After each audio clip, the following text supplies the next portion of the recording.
Bonjour les Congosistes. Ici le KGS de Bouli. J'espère que vous allez bien. Asseyez-vous confortablement avec une chaise, un banc, un coussin, peu importe. Avec une bière, un jus, une mangue, des pop-corn. Mais maintenant, moi j'ai essayé d'étudier le système hospitalier camerounais.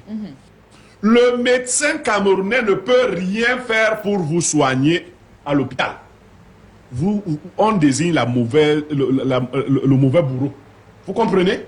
Il ne peut rien faire. Un chirurgien est dans son bureau. Il attend d'avoir la quittance qui l'autorise à entrer au bloc pour vous opérer.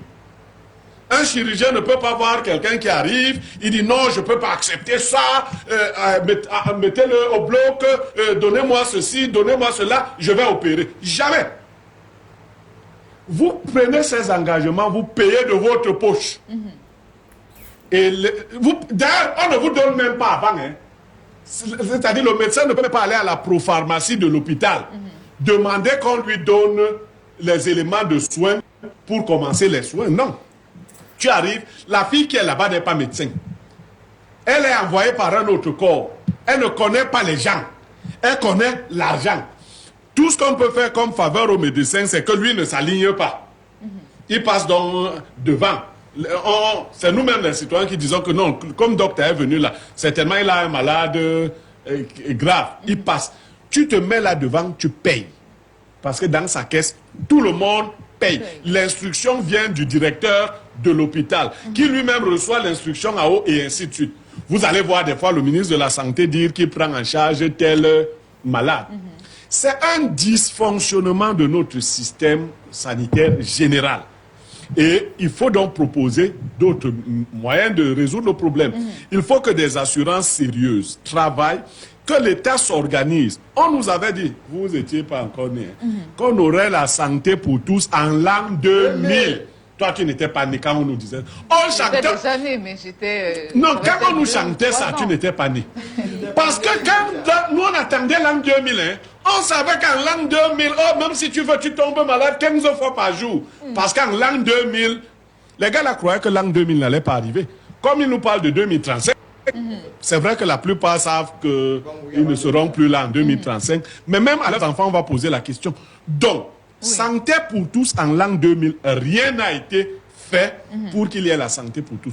On a peut-être amélioré la beauté des bâtiments. On a peut-être amélioré, le professeur Bayeberg nous dira, le plateau technique.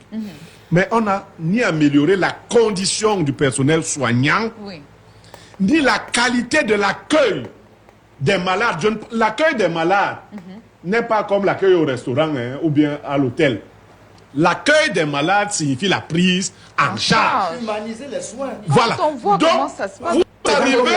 Vous arrivez dans un hôpital public ou privé, mais d'abord parlons du public, avec un malade grave dans un taxi, personne ne sort. Les premières personnes qui sortent là avec un brancard, on vous dit allez là-bas à la caisse. C'est le premier mot que vous entendez.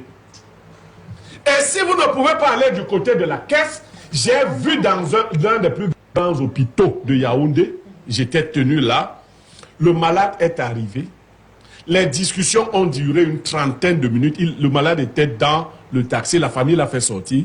La décision a été prise de remettre le malade dans le taxi pour aller chercher des soins ailleurs parce que la famille n'avait pas d'argent. Alors, je ne veux pas dire ici ce que j'ai fait sur le coup, alors, mais on va pas, ces malades ne vont pas toujours être sauvés par les autres. Je leur ai dit, attendez, quand je vois l'état de cette femme, elle ne peut pas arriver ailleurs. Elle va mourir. Et quelqu'un m'a dit, mais tu es riche, non? Paye. C'est ailleurs, est-ce qu'on est sûr qu'on va l'accueillir? Donc, la décision avait été prise de remettre la malade dans le taxi, alors que pour arriver là, ça a été une gymnastique. Et laissez-moi vous dire à quel point les Camerounais sont méchants. Le taximène lui-même, pendant que je négociais pour qu'on prenne en charge la malade, il me disait, c'est toi qui avais... Donne-moi d'abord l'argent du dépôt.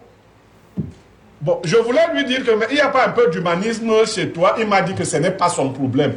Lui, on lui a dit qu'on allait lui donner 15 000. Il a ajouté qu'il ne pouvait pas porter quelqu'un dans cet état-là, dans sa voiture. Il faut refaire les mentalités. Pour rien. C'est ça notre problème. Vous comprenez?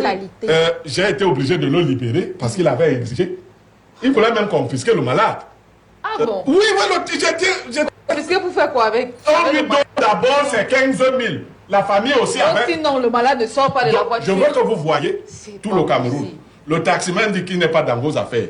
Le taximan prétend qu'il a trouvé ce qui lui permet de gérer toute sa semaine. D'accord? Oui. Ce malade qui est dans un piteux état, qui a sali sa voiture. Il s'en fout. Ils se sont entendus à 15 000. La famille a fait le malin pour dire vrai. On lui a dit oui, Paul. La famille n'a rien. Parce que tous ceux qui étaient réunis là, je leur ai demandé qu'est-ce qu'ils pouvaient faire. Ils m'ont dit qu'ils n'ont rien. Que même le taxi lui ont seulement dit de porter le malade.